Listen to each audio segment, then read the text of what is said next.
আসসালামু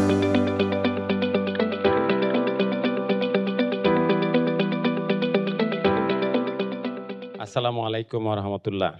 আপনারা নিশ্চয়ই ভালো আছেন। আপনাদের অনেক গল্প শুনলাম। তো আমি ভেবেছিলাম একটা সুন্দর একটা জিনিস রেডি করে আনছি। দেখলাম যে বইলে কোনো লাভ নাই। ঠিক আছে? ওই লাইনে না যাই। ঠিক আছে? ১ম এ একটু দেখি যে কারা ২০১৫ সালের পর থেকে ২০২২ সালের মধ্যে এসএসসি পাস করছে, এসএসসি বা এইচএসসি। ওকে। সবাই তাই।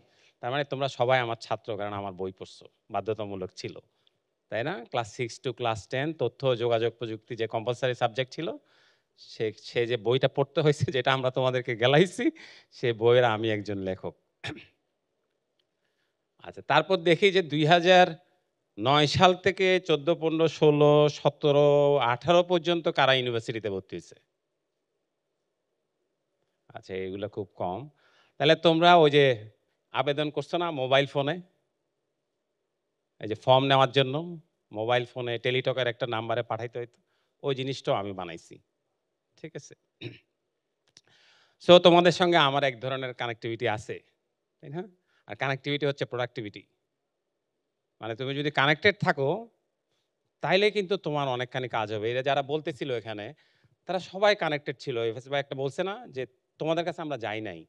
তোমরা কিভাবে গ্রামীণ ফোন একাডেমির সঙ্গে যুক্ত হইছো?" কোন কানেক্টিভিটি ছিল, খুঁজে বের করতে পারছো এবং এইটাই খুব ইম্পোর্টেন্ট। যে কানেক্টিভিটি যদি তোমার হয়, তাহলে তুমি আগায় যাবা। এই কথাটা বলেন আমাদের যিনি বলেন উনি আ ইকবাল কাদির উনি কি বলেন? উনি উনার 1971 এ উনার একটা অভিজ্ঞতা আছে যে উনি উনার ছোট ভাইয়ের জন্য ওষুধ কেনার জন্য উনাদের গ্রামে যশোরে। তো ওষুধ নাই উনাদের গ্রামে ফার্মেসি নাই। তো উনি সারাদিন হেঁটে পাশের গ্রামে গেছে। গিয়ে দেখছে ওই ফার্মেসিটা বন্ধ। ঠিক আছে? আবার ফেরত আসছে। তখন উনি রিয়ালাইজ করছে উনার যদি টেলিফোন থাকতো বা কোন ধরনের যোগাযোগ থাকতো তাইলে কিন্তু উনি জানতেন যে ওই ফার্মেসিটা বন্ধ আছে। ঠিক আছে? তাহলে সারাদিনটা নষ্ট হইতো না। সো ১ নম্বর হচ্ছে কানেক্টিভিটি এবং তোমাদের সবার এটা আছে। আমাদের সময় এটা ছিল না। আমাদের এই দুঃখ বেদনা আমরা তো ব্যাগের মধ্যে সিভি নিয়ে ঘুরতাম। ওই জায়গাটা খালি ছিল। যে কোন জায়গায় আবেদন করতে হবে ওই মতিঝিল এলাকায় ঘুরতাম, ঘুইরা এগুলা জমা দিতাম। কিন্তু যখন কাজ করতে শুরু করি বা যখন এই সিস্টেমগুলো বানাই, তো ২০০৬-৭ সালের দিকে আমরা আবিষ্কার করলাম যে জাকারিয়া নামে একটা ছেলে ছিল সিলেটের। ও একটু অলস প্রকৃতির। ওর ব্যাচের সবাই চাকরিতে জয়েন করছে, ও করে না। ও খুঁজে-টুজে বাইর করছে যে এরকম একটা তখন ছিল ওডেক্স, freelancer.com এসব জায়গায় কাজ করা যায়। কাজ করলে টাকা কামানো যায়। কয় তাহলে তো আমার ঘুমানোও হইলো, কাজও করতে পারি। সিএসসি থেকে পাস করছে। এবং তার প্ররোচনায় আমরা এই বাংলাদেশ ওপেন সোর্স নেটওয়ার্ক থেকে আমি তখন সারা দেশে যাইতাম। আচ্ছা কিছুদিনের মধ্যে লোকজন আমারে প্রশ্ন করে, "আপনি এসে যে ফ্রিল্যান্সিং করেন, আপনি নিজে ফ্রিল্যান্সিং করছেন?" মহা ফ্যাসাকে পড়লাম। তখন নিজের একটা অ্যাকাউন্ট করলাম। এট লিস্ট একটা কাজ তো আমার করতে হবে। সো তারপর একটা কাজ করলাম। একটা কাজই আমি করছি ফ্রিল্যান্সিং এ। ২,৩০০ মানে মোট $২৩০০ পাইছি একটা কাজ করে। $২,৩০০ কাজটা খুব সোজা ছিল। হ্যাঁ, এটা ওই অ্যামাজনে খোঁজ করলে পাওয়া যায়। আমার কাজ ছিল এই যে একটা কোম্পানি ওরা বিভিন্ন ল্যাঙ্গুয়েজে বিভিন্ন ভোকাবুলারি থিসাস গুলাকে ট্রান্সলেট করতেছিল। আমার কাজ ছিল ওরা একটা শব্দের জন্য $১ করে দিছে। তা আমি বেশি দূর পারি নাই। অন্যান্য দেশেরগুলো দেখলাম ওরা কইরে ফাটায় ফেলছে। কেউ ৫,০০০ করছে, কেউ ৭,০০০ আমি বহুত কষ্টে ২,৩০০ করছি। আমি বলতে পারতাম এবং সবচেয়ে ডেঞ্জারাস কি ছিল? কাজ করার ৩ মাস পরে FedEx এর চেকটা আসছে। এই চেকটা যখন আনতে গেছি তখন এতগুলা কাগজ দেওয়া লাগছে। "এই টাকা কেন আপনার কাছে আসছে? আপনি কি করছেন? ওরা কেন আপনার টাকা পাঠাইছে?" ওরা মহা মুশকিল ওই টাকা দেয় না। ১ম দিন গিয়ে ফেরত আসছি। দ্বিতীয় দিন অনেক কাগজ-টাগজ গিয়া মতিঝিল থেকে এই চেক নিয়ে যখন ব্যাংকে গেছি, ব্যাংক বলে যে, "আপনি কেন ডলার পাইছেন? ডলার তো আপনার পাওয়ার কথা না।" তখন আমি প্রাইম মিনিস্টার অফিসে আমি কনসালটেন্ট। আমার বলছে, "আপনি ডলার করতে পাইছেন পার্সোনাল নামে।" ঠিক আছে? এগুলা কিন্তু তোমাদের এখন নাই। সো তোমাদের কাছে অপরচুনিটি অনেক। তাই না? এবং এই জগৎটা অনেক কঠিন না কিন্তু। চেষ্টা করলে অনেক জিনিস করা যায়। এই যে এখানে যে ৬ জনকে আমরা দেখলাম, তাই না? ওদের একজন কিন্তু কুড়িগ্রাম থেকে আসছে।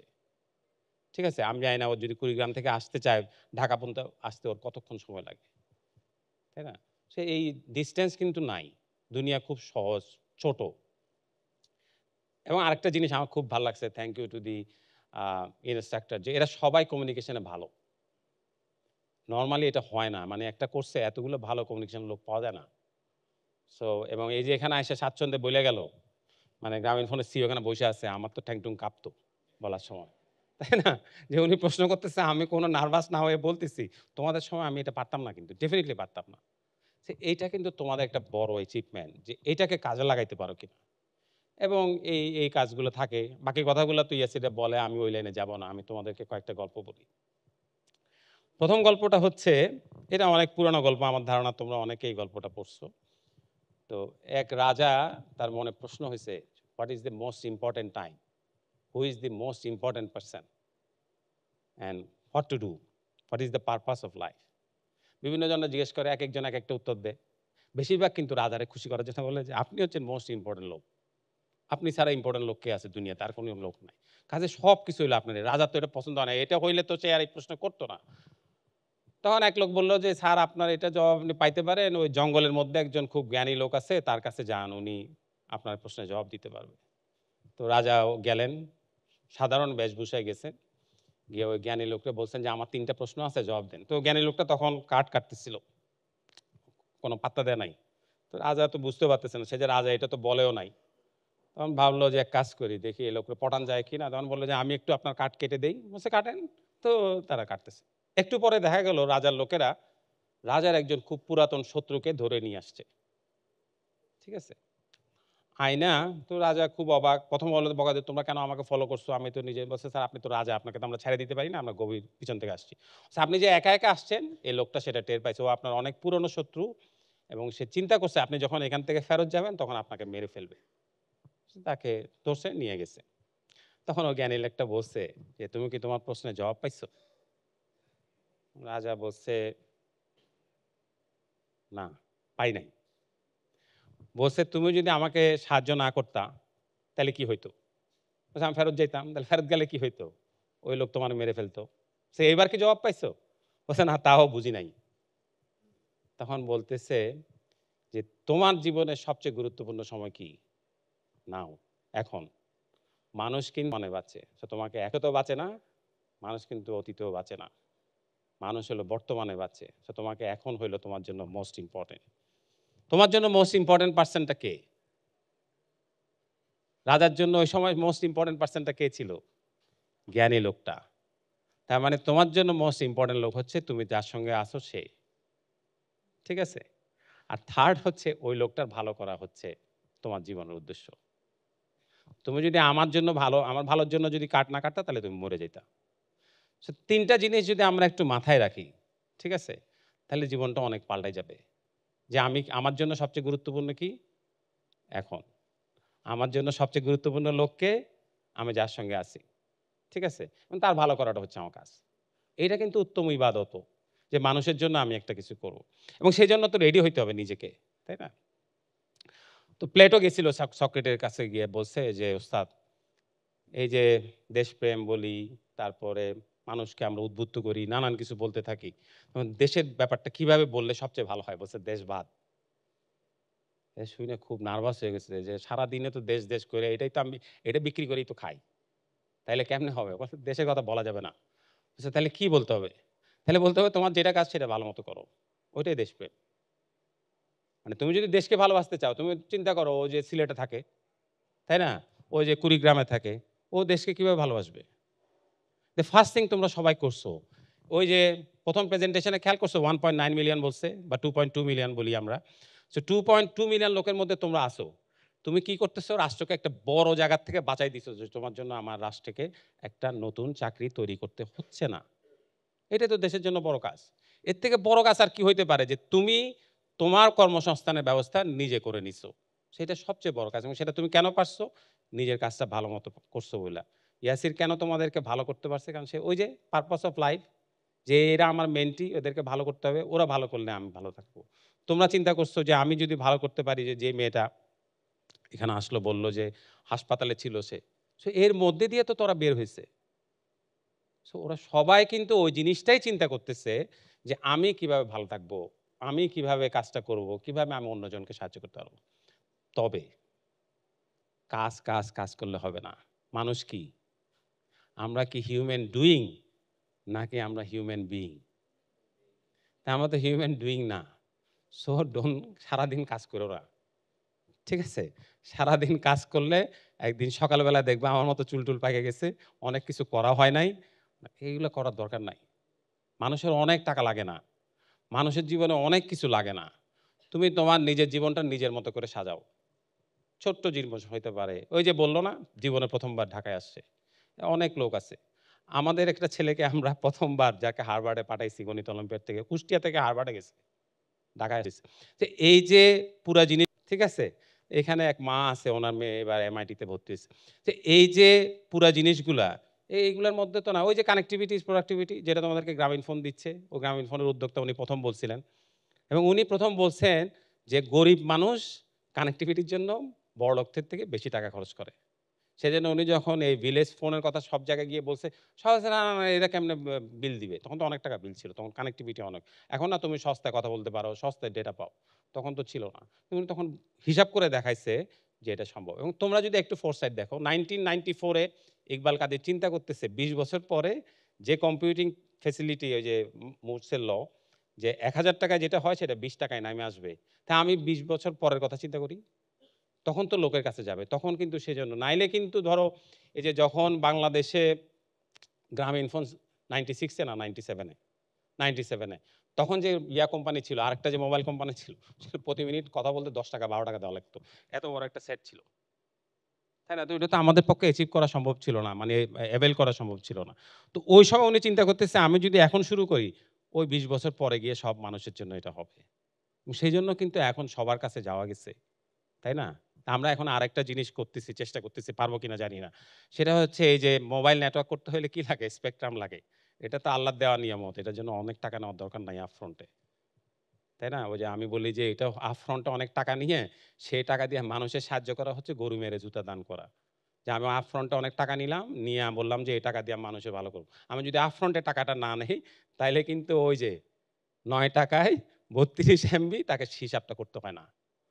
তাইলে কানেক্টিভিটির দামটা আরো আমরা কমাইতে পারি। সো এগুলো হয়তো তোমাদেরকে বলার কথা না। মানে এই পলিসি বিষয়গুলো। এটাও তোমার পার্ট কিন্তু। তোমরা যদি এই ভয়েস রেইজ করো, হ্যাঁ? যে আমার জন্য কিভাবে আরো ইন্টারনেট সহজলভ্য হইতে পারে? কিভাবে আমি আরো বেশি কাজ করতে পারি? কিভাবে আমি আরো গ্রাফিক্সে বড় ফাইল আপলোড করতে পারি? কেন আমাকে ফেলবো? এবং আমাদের দেশের তরুণরা সেটা করতে পারবে গেল। এসব জায়গা থেকে আমাদেরকে মুক্তি দেন, বাকি কাজ আমরা করে ফেলবো। এবং আমাদের দেশের তরুণরা সেটা করতে পারে। ২০২৪ সাল হলো তার উদাহরণ। তার আগে পর্যন্ত আমরা সবসময় কি বলছি? আমরা একটা সহজ রাস্তা বের করছি, আমরা যারা বুড়া। আমরা বের করছি যে এদেরকে কিভাবে দমায় রাখা যায় তোমাদেরকে। সহজ রাস্তা হইলো তাদেরকে বলা, ভবিষ্যৎ হচ্ছে তোমার।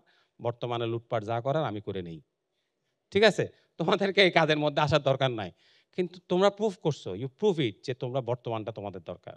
তোমরা কিন্তু এখনই বাংলাদেশের নাগরিক। বাংলাদেশটাকে পরিবর্তন করার জন্য তোমাদের এখন দরকার আছে এবং তোমাদেরকে সেটার পার্ট হইতে হবে। নাইলে এটা হবে না। সো এই জিনিসগুলো মাথায় রেখো। মানে মনে রাখো যে ইউ আর হিউম্যান ডুইং না, ইউ আর হিউম্যান বিইং। মানুষ হও। দরকার নাই। সারাক্ষণ কাজ করার দরকার নাই। ঠিক আছে? একটা ছোট্ট জিনিস বলি, একটা ইউনিভার্সিটিতে গেছি। সো অনেকক্ষণ পরে সে আমাদের সব কথাবার্তা শুনে এক ছেলে দাঁড়াইছে। দাঁড়াইয়া সে খুব বলল যে, "স্যার আমি তো তাহলে মস্ত বড় সর্বনাশ করে ফেলছি।" বলছে, "কেন?" বলছে, "স্যার আমি তো গ্রাম থেকে আসছি। আইসা হোস্টেলে উঠছি এবং আমি বুঝছি যে আমাকে ফাটাইয়া পড়তে হবে। হ্যাঁ, আমি স্যার কোনোদিন কোনো সিনেমা দেখি নাই। আমি কোনোদিন কোথাও যাই নাই। তো তোমার জিপিএ কত? 4.0 কয় এখন আমার মনে হচ্ছে আমি দেখতেছি আমার বন্ধুরা সবাই ঘুরতে যায়, তারা নানান কিছু করে। আমি কিছুই করি নাই। সো এটাও করো না। মনে রাইখো এখন যে সময়টা তোমার, তোমরা যারা ছোট আরকি তাদেরকে বলতেছি দ্যাটস ফাইন। এই সময়টা কিন্তু এই সময়ের একটা দাম আছে। এই সময়টাকে কিন্তু তোমাকে উপভোগ করতে হবে। কাউকে যদি ভাল লাগে এখনই বলতে হবে। ২০ বছর পরে বললে কোনো লাভ নাই। এটা মাথায় রেখো কিন্তু, ঠিক আছে? আমরা যখন বুয়েটে পড়তে আসছি তখন আমার এক সিনিয়র ভাই আমারে বলছে যে, "মনে রাইখো যে তোমার হল থেকে সবচেয়ে কাছে হইলো শামসুন্নাহার হল। তুমি যদি ৪ বছর শামসুন্নাহার হলে না যাও, তাইলে তুমি একটা ভালো মেয়ে পাবা বিয়ে করার জন্য সুন্দরী এসে ভালো ইঞ্জিনিয়ার হইলে।" তো এটা নিয়ে কিন্তু ফার্স্ট ইয়ার কাটাইছি। সেকেন্ড ইয়ার থেকে আর পারি নাই। তখন ওখানে যাইতাম। ঠিক আছে? সো এটা খুব ইম্পোর্টেন্ট কি তোমার যেটা যখন করা দরকার সেটা। যেটা ভাল লাগে সেটা করতে হবে। যেটা বলতে হবে সেটা বলতে হবে। আমরা অনেক সময় মনে করি কি যে এটা না বললে কি হয়? আমি একটু পরে বলি। না যেটা মনে আছে বলবা। আর পৃথিবীর সব লোককে তুমি খুশি করতে পারবা না। পৃথিবীর সব লোককে খুশি করতে চাইলে কি করতে হবে? আইসক্রিম বিক্রি করতে হবে, তাই না? আইসক্রিম বিক্রি করার তো কাজ না। সো পৃথিবীর সব লোককে খুশি করার দরকার নাই। নিজের মতো নিজের একটা জগৎ বানায় নিয়ে আমি একটা নতুন এখন একটা জিনিস বলি, সেটা হচ্ছে million is not important, one is enough. তুমি যদি তোমার কাজ দিয়ে ওই যে একটা মেয়ে আরো কয়েকজনের দায়িত্ব নিছে, মাইমুনা, তাই না? আরো অনেকের দায়িত্ব নিছে। তুমি যদি তোমার জীবনে একজন মানুষের জীবন বদলাইতে পারো, তাহলে উপরওয়ালা খুশি হবে। তাকে গিয়ে তুমি বলতে পারবা যে আমি কিন্তু এই কাজটা করছি, একজন মানুষের জীবন আমি বদলাইছি অন্তত। সো এটাই করো। আমরা সবাই মিলে আমরা করি কি, আমাদের একটা প্যাটার্ন হইছে যে ভবিষ্যতে তোমরা তরুণরা হইলো বাংলাদেশের ভবিষ্যৎ, এটা বলে ওদেরকে সরানো ১ নম্বর। আরেক নম্বর হইলো সবকিছু সবাই মিলে সবাই সব কাজ আমরা করতে চাই। এটা করো না। যেমন ধরো তুমি গ্রাফিক্সের কাজ করো, তাহলে গ্রাফিক্সের কাজই করবা। ওইটাতে তুমি এক্সেল করো, ওইটা অনেক ভালো করো। ঠিক আছে? অথবা তুমি যদি ওয়েবসাইট করো তাহলে ওয়েবসাইটে কাজ করো। ওই রিলেটেড জিনিসপত্রের মধ্যে থাইকো। ওখান থেকে বাইরে গিয়ে ক্রিকেট খেলতে যাও না। আবার যদি ক্রিকেট খেলো তাহলে ক্রিকেট খেলার মধ্যেও থাকো। ক্রিকেট খেলা বরঞ্চ ভালো। ওই যে ঐদিন ১ম আলো নিউজ করছে যে কোন চাকরিতে খারাপ কইরেও বেতন বাড়ে? সেটা হচ্ছে ক্রিকেট খেলা। যে দিনের পর দিন হারবে দেশের মধ্যে, কিন্তু বেতন তাদের বাড়তেই থাকবে, পুরস্কার পাবে, ইয়ে পাবে, সেটা পাবে। সো এটা একটা হইতে পারে, কিন্তু এটা তো আগে ছিল না। তুমি এখন ভালো প্লেয়ার হইতে পারো। এই যে একসময় ছিল, এখন দাবা খেললে অনেক টাকা। খুব ভালো দাবার হইতে পারলে ২২০০ বেশি যদি তুমি তোমার রেটিং নিতে পারো, তাহলে এখন এখন একটা ট্যুর হইতেছে, ওটার ১ম পুরস্কার হচ্ছে $১,০০,০০০। $1,০০,০০০ কোনমতে খেলে খেলে-টেলে। আর ১ থেকে ১০ এর মধ্যে থাকতে হলে সবচেয়ে কম হইলো ১৫০। 150K সবচেয়ে কম টাকার পুরস্কার। হয়তো কোনমতে আমি চিন্তা করি যে কেন দাবা খেলা ছেড়ে দিলাম। এটা খেললে তো একটা কাজ হইতে পারত। এইগুলা কিন্তু মাথায় রাখো যে তুমি কিভাবে তোমার জীবনটা সাজাবা। জীবনটা কিভাবে সাজবে? বর্তমানকে এমব্রেস করতে হবে। জীবনটা কিভাবে সাজবে? পাশে যে থাকবে তার জন্য ভালো কাজ করতে হবে। তাকে গুরুত্ব দিতে হবে। সেটা কি হয়? বাসায় গেলে যাদের বাবা-মা আছে তাদের দায়িত্ব নিতে হবে। এবং যদি খুব সহজ একটা বুদ্ধি শিখাই দেই, সেটা হলো বাসা থেকে বের হওয়ার সময় মারে বলে আসবা, "থ্যাংক ইউ।" মা না থাকলে তো তোমার হইতো না, এই জীবন হইতো না। সো যাদের মা আছে এই ভুলটা কইরো না। আমাদের যাদের মা চলে গেছে আমরা খুব টের পাই যে কি আমরা হারাইছি। ঠিক আছে? আমার মা শেষ জীবনে ৫ বছর উনি আমাদেরকে চিনতেন না। কোনোদিন চিনতেন, কোনোদিন চিনতেন না। সো ওই কাজটা মাকে এবং আরো হইলো মাদেরকে খুশি করার তো অনেক তরিকা আছে। সবচেয়ে ভালো তরিকা হচ্ছে একদম যখন অনেক রাগ করবে জোর করে জপটায় ধইরা মা বলে একটা চিৎকার দিলে ডান। আর কিচ্ছু না, মারা খুশি হবে। এই যে এখন যেখানে ছোট মারা আছে তাদের জন্য এটা সত্য, সবার বেলায় সত্য। সো মাকে মাথায় রাখো, তারপর মাকে বড় করো। মাকে বড় করলে দেশ হবে। এবং দেশের জন্য কি করতে হবে? নিজের কাজটা করতে হবে। আলাদা করে কিছু করতে হবে না। আমাদের দেশে ১৬ কোটি লোক, ১৮ কোটি লোক। ঠিক আছে? অনেক ২০১১ সালে নোকিয়ার এক লোকের সঙ্গে আমার দেখা হয়েছিল। সে যখনই শুনছে আমি বাংলাদেশ থেকে, সে চেয়ার থেকে দাঁড়াইছে। আমার দাঁড়াইছো কেন? কয় বাংলাদেশের যেকোনো লোক দেখলে দাঁড়াই। বলছে কেন? কয় তোমার দেশে ওই যে নোকিয়ার যখন চিকন পিনের চার্জার ফোনগুলা, বলছে এগুলো এত কমই বিক্রি হয়, আমার দেশে অত লোক নাই। মানে ও বাংলাদেশে মাসে যতটা নোকিয়া সেট বিক্রি হয় ওই সময় ২০১০-১১ সালে, ওর দেশে, ওর দেশটা ভুলে গেলাম। ওর দেশে অত, বলছে আমার ইউরোপের একটা ছোট দেশ আরকি। বলছে আমার দেশে অত লোকই নাই। তা আমি বললাম এটার মানে কি? কয় তোমার টাকায় আমি বড়লোক হইছি। খুবই সিম্পল। সেজন্য বাংলাদেশে কোনো লোক দেখলে আমি দাঁড়াই। সো আমরা কিন্তু অনেক বড় একটা, এবং আমাদের 10% লোকের যদি ক্রয় ক্ষমতা বাড়ে তাহলে আমরা ইউরোপের থেকে বড় দেশগুলো বাদ দেই। Russia, Greece, France, Germany. এই ৪ টা দেশকে বাদ দিলে ৪৬ টা, ইউরোপের ৪৬ টা দেশের জনসংখ্যা আমাদের ওই 1/10 এর কম। আমরা তো বড়। আমাদের খালি বিশ্বাস করতে হবে যে আমরা পারবো। ওই যে মেয়েটা বলছে না? যে ও খালি বিশ্বাস করছে আমি পারবো। ইয়াসির তারা কি বলছে? বলছে যে, "তুমি পারবা, তুমি চালায় যাও। আমি করে দিব না। তুমি এইভাবে চেষ্টা করো, তুমি এভাবে যাও।" সো তোমরা একজন মেন্টর পাইছো, ভালো মেন্টর পাইছো। আরো মেন্টর খুঁজে বের করবা এবং এটাও মনে রাখবা একসময় তুমিও অনেক বড় হবা। তখন তোমার মনে হবে, "ধুর স্যার যে শিখাইতো উনি কিছু জানে না।" ঠিক আছে? এটা তোমার মনে হবে। কিন্তু মনে রাইখো যে উসাইন বোল্টের যে কোচ ছিল, সে কি উসাইন বোল্টের থেকে বেশি জোরে দৌড়াইতে পারত? পারত না। সে কোচ কিন্তু তোমার থেকে অনেক বেশি কাজ পারবে তা না। কোচ তোমাকে কি করবে? বিপদের সময় পাশে থাকবে। তোমাকে গাইড করবে এবং বলবে কিভাবে তুমি আগায় যেতে পারো। সো তোমাদের কর্মক্ষেত্রে যেমন তুমি একজন মেন্টর খুঁজে নিছো, জীবনে একজন মেন্টরকে খুঁজে নাও। যাকে তুমি বলতে পারবা যে আমি এই সমস্যা, আমার এই সমস্যা। হ্যাঁ? আমাদের দেশে নাই। বিদেশে তো গির্জায় গিয়া ইচ্ছামত বইলে আসা যায়। কনফেস করে আসা যায় আমি এটা করছি, আমি সেটা করছি একটা। তো তুমি এরকম কাউকে খুঁজো যার কাছে মনের কথা বলতে পারবা। তাইলে বাকি কাজগুলো আল্লাহ তাআলা তোমাকে করাই দিবে। জিনিসটা খুবই সোজা। নিজে ঠিক থাকবা, হ্যাঁ? এবং জামিলুর রেজা স্যার আমাদেরকে একটা জিনিস শিখাইছেন। উনি বলতেন, উনি একজন লোককে কোট করেই বলতেন, "if you have integrity, nothing else matter." তুমি যদি সৎ হও, তাহলে আর কিচ্ছু লাগে না। And if you don't have integrity, nothing else matter. তুমি যদি অসৎ হও, কিচ্ছু যায় আসে না। জীবনে কিছু হবে না। তাহলে সৎ থাকো, সময়ের দাম দাও, মানুষের পাশে দাঁড়াও, বাকি দুনিয়াটা তোমাদের হয়ে যাবে। Thank you very much.